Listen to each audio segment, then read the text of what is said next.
So, ayun, wait lang, ayusin natin yung camera.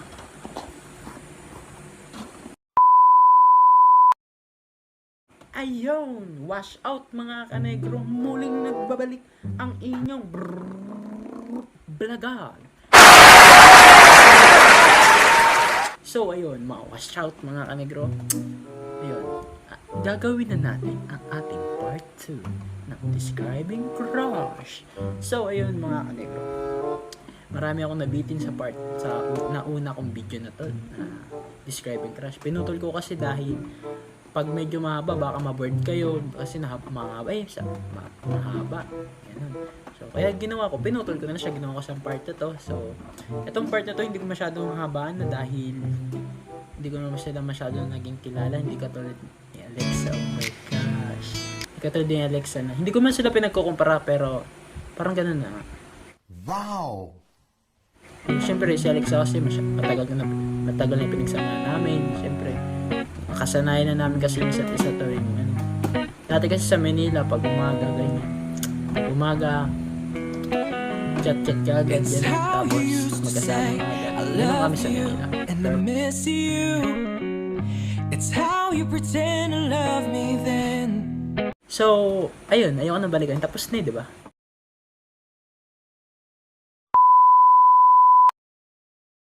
So ayun, kaya ito mabilis lang to dahil hindi ko sila masyadong hindi ko sila masyadong naging kilala. Yung kung ano yung pinakita nila sa akin nung magkakasama kami or nakikita, yun lang po yung di-describe ko sa kanila. Yun lang po. So I hope magustuhan niyo itong video ko. And wait lang, bago tayo mag-upisa, kung bago ka pa lang sa aking YouTube channel, don't forget to subscribe, like, and share, and comment. And thank you. And ito, umpisa na tayo ang ating part 2. So ayun guys, ito po ang umpisa na po natin ang ating Describing Crush ng mga dati. At dati lang pala kasi wala na akong crush ngayon.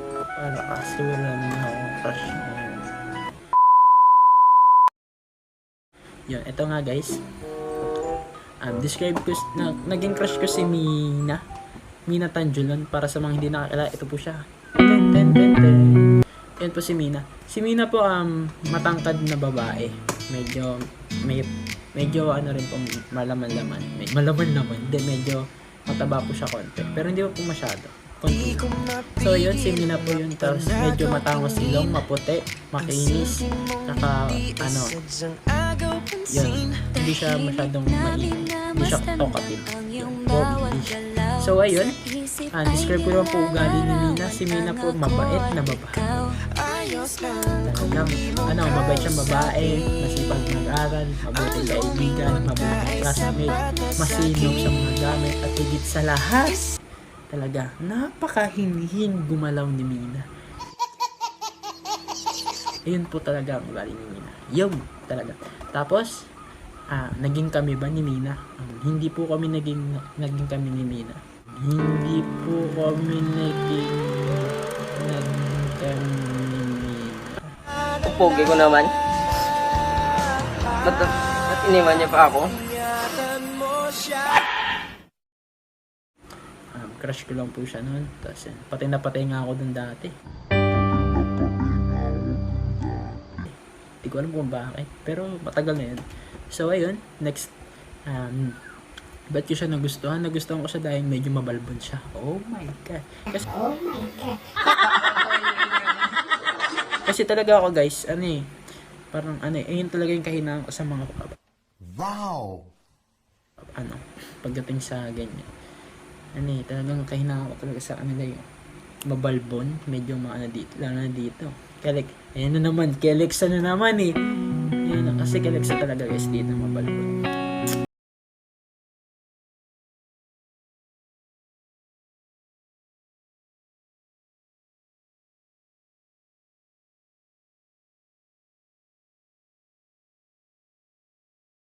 So ayun guys, balik tayo. Medyo pumapasok na naman si Alexa dito sa vlog natin, nakakagigil.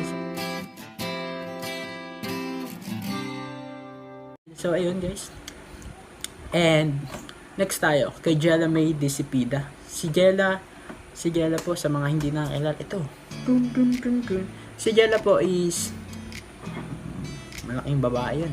Hindi malaki. Matangkad na babae lang pala. Malaki ang puti.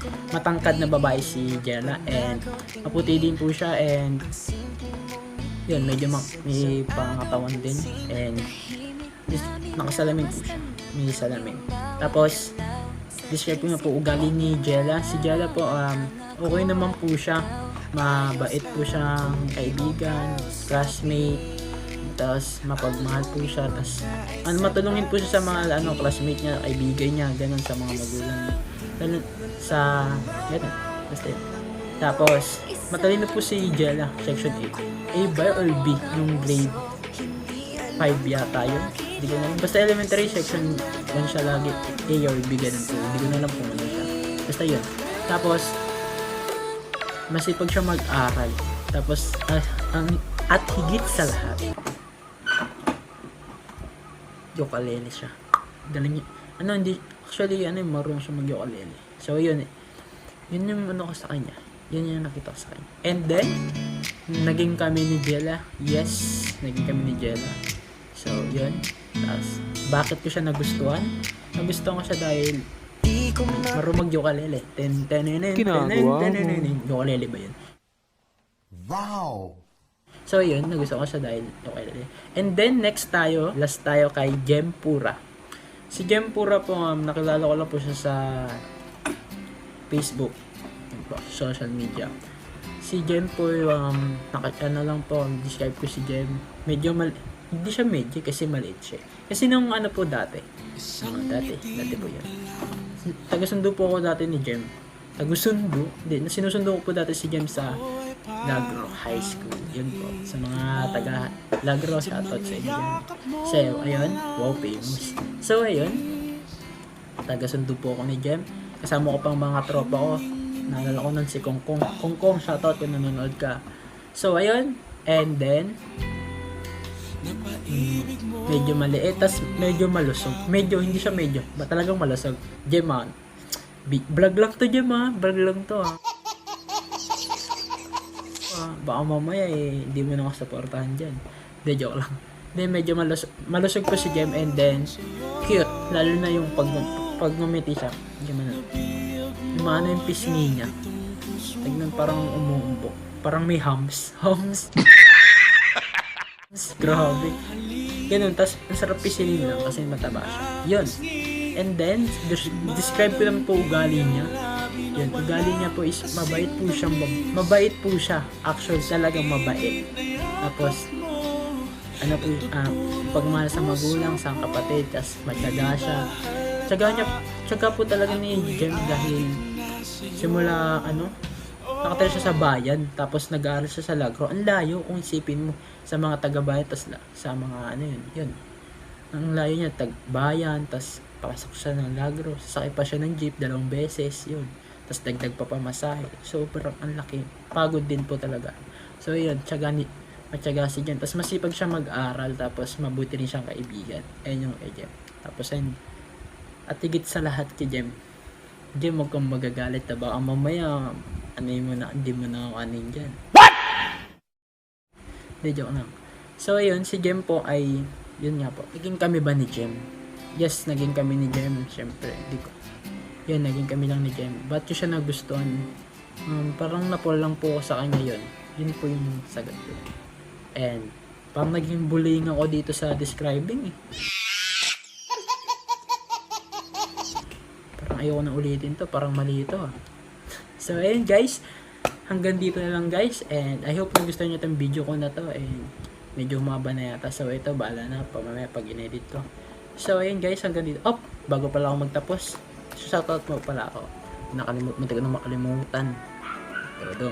So, ito, shoutout kay Chestot. Ba to Chester? May Chestot pa. Alam nyo guys, yung cheese stick, tsaka yung charot, parang pinagsama. Cheese charot. Diba? Ang corny, putik na yan. Tapos ito, shoutout kay Incel Araboy. Ang hirap naman ng first name mo. Hindi ko alam kung Insel, Hansel, pagkain ba to? Yun, shoutout sa'yo. Joke lang ah. Tapos, and shoutout sa'yo, Diane Rose Arcicho. Oy, Diane. Kasi sa inyo ng jowa mo, pinagtripan nyo pa ako ng isang araw sa, sa chat ah. Kala nyo ah. Hindi ko kayo bate. Charot! So, ito guys. Shoutout sa'yo, Mark Bayato. Yun. Shoutout sa inyo guys. And thank you for watching this video. And thank you for giving time. Oh, English. So, ayun guys. Hanggang dito na lang. Abang-abang up.